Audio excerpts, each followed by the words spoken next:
For our next segment, I'm happy to introduce Amy Anderson, founding principal in Anderson Technologies, an MSP based in St. Louis. Amy, thanks for joining us today. Thanks, Scott. Pleasure to be here. So Amy, first of all, before we get started, tell us a little bit about Anderson Technologies, and then tell us about the importance in your mind of soft skills in the MSP world. So Anderson Technologies is a managed service provider for small businesses. We help with all their IT, from architecting to buying hardware. And essentially, we're the outsourced IT department. Soft skills are really critical. We consider it our secret sauce. Throughout our career, my husband and I own the company, Mark, and throughout our career, we've known a lot of very technical people. But as Mark always says, the secret sauce is when you combine someone that's really technical with someone who has professional people skills. And so that's kind of our brand, and it makes a big difference.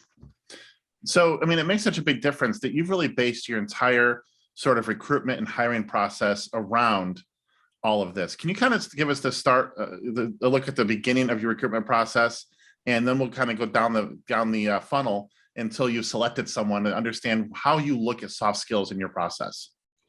Sure. So when we hire someone, only 50% of what we're looking at is their technical skills. And we have high standards, so we want very strong technical skills. We're looking for things like, do they have cloud-based experience, Office 365, essentially a sysadmin, networking skills, security. But when we're hiring someone, we can just look on their resume really quickly and see maybe they have some CompTIA certifications. Do they have Network Plus, Security Plus? And it's a quick little glance that says, okay, they're worth taking a second look at. But that just gets them into the gate. And then what I'm really going to focus on is the soft skills. And what sets a candidate apart from the very beginning? I mean, when you advertise for a position, you probably get a slew of resumes or a slew of people applying for the position. What decision process do you go through to sort of take an initial stab beyond what you saw in their hard tech skills for the next step? Who are the first people you're going to reach out to? So if I put, for example, a job up on Indeed, I'll get a lot of resumes. We might get 200. I mean, I can think of one person, we went through 400 resumes till we actually hired the right person, but that's unusual. So looking for, number one, if they wrote a cover letter, I'm going to look at it automatically. They've already gone to the top. Another thing would be in Indeed, you can have them do certain assessments. One of them is a phone screen. It's like a computer automated one where it'll ask questions like, I'm trying to remember. Oh, can you tell us about any skills or experience that might be helpful in this job? So what I'm really looking for is, how are they speaking over the phone? Do they sound professional? Is this someone that, if I had a computer problem, is this someone that I want to call out and I'm going to trust to like get into my computer and have all that? I'm listening for trust, although someone else might think the question is really about the technical skills.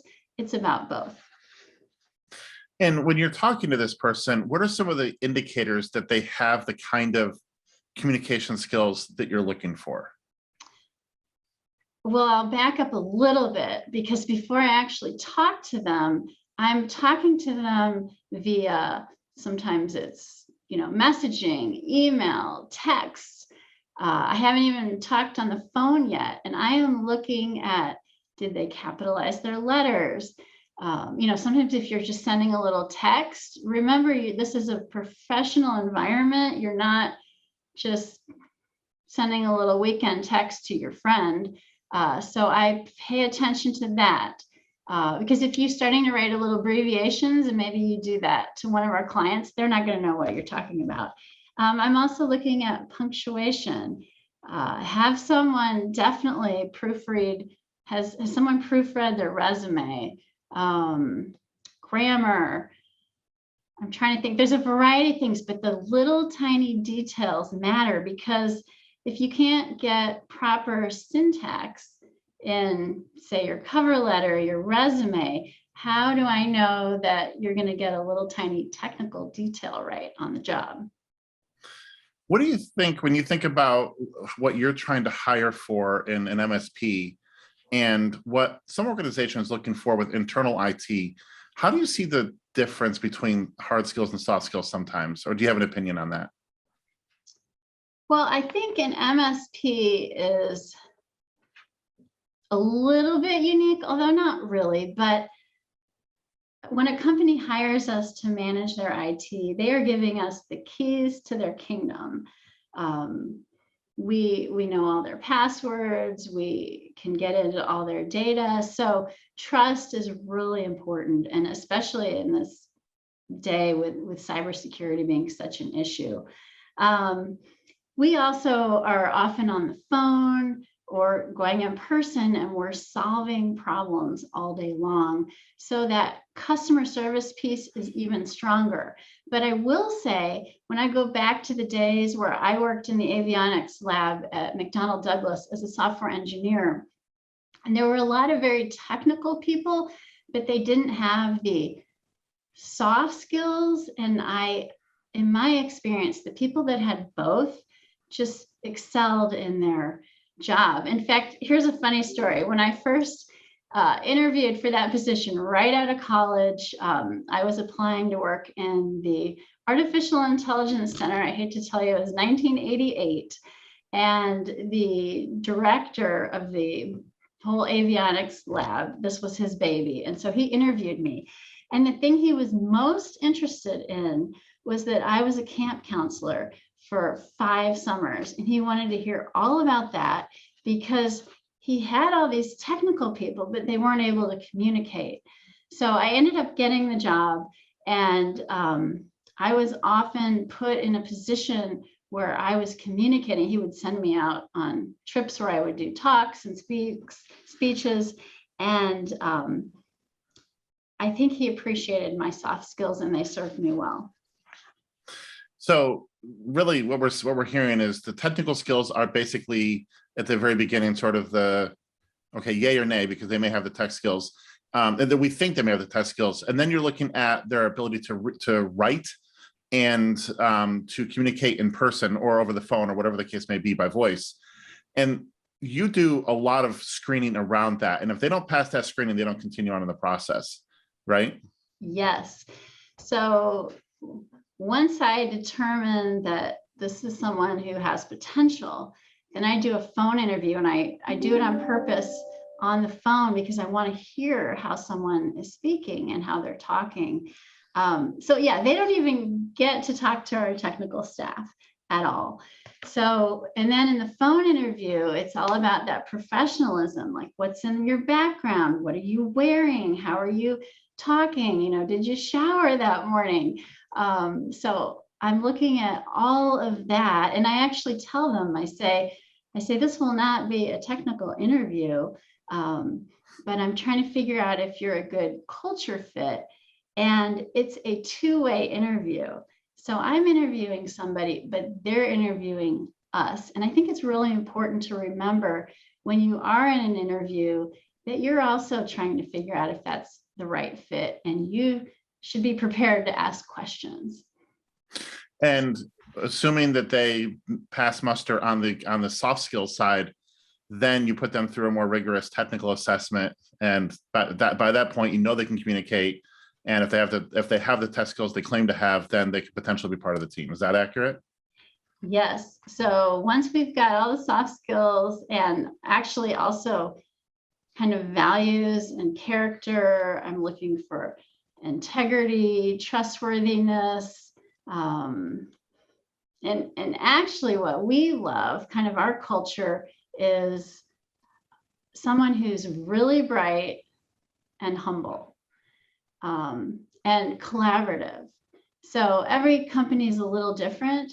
So there's that balancing act when you're in an interview, that you want to be bright and you want to share your strong technical skills, but you also want to be humble. I'm always looking for something in the interview where they said, someone really helped me succeed in this, or they're giving someone else a little bit of credit for their success. But yes, you're right, Scott. So then if they pass all that, then we bring them in for an in-person interview, or they do some assessments. If they've got CompTIA certifications, some of those boxes are checked off. It depends what level we're looking for. And then I just give them to the technical team, and they get to grill them and ask them whatever they want. So I think the key takeaway for people here is that without the soft skills, the hard skills don't matter.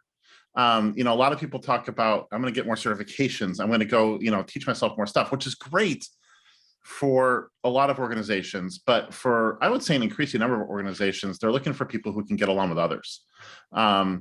And you're taking that really, and I'm not going to say to an extreme, because it's not, it's an appropriate thing to do. But you're taking that to a level that makes sure that you're going to bring the right people into your culture. They're going to be customer centric, and that if they have the hard skills, then it's a perfect situation for everybody. Yeah, absolutely. And I think that if you could sum it up, it's that the little tiny details matter. Even things like response time. How quickly does someone get back to me? And when you do assessments, that's one other thing I didn't mention, Scott, is that if we see someone's potential, we do something called the predictive index, which really tells us someone's strengths. So we're going to be able to tell if they're really detailed or if they're flexible. And if someone's we're looking for a technical person to be really detailed, but for different jobs, like maybe sales, we're looking for someone to be really flexible. We want to make sure we get someone in the right seat in the bus. And then we actually do a cognitive test as well, which it's timed test. I believe they're 8th grade questions, but it's timed and it's fast, and it shows us how quickly someone may learn. And if you ever are doing a test like that, I would really recommend you do it when you're fresh. If for you, that's first thing in the morning, make sure no one's around, take the time, because those assessments definitely impact what we end up doing. Amy, thank you very much for this discussion about really the critical role that soft skills play in the hiring process in a real world organization. You are welcome. It's my pleasure.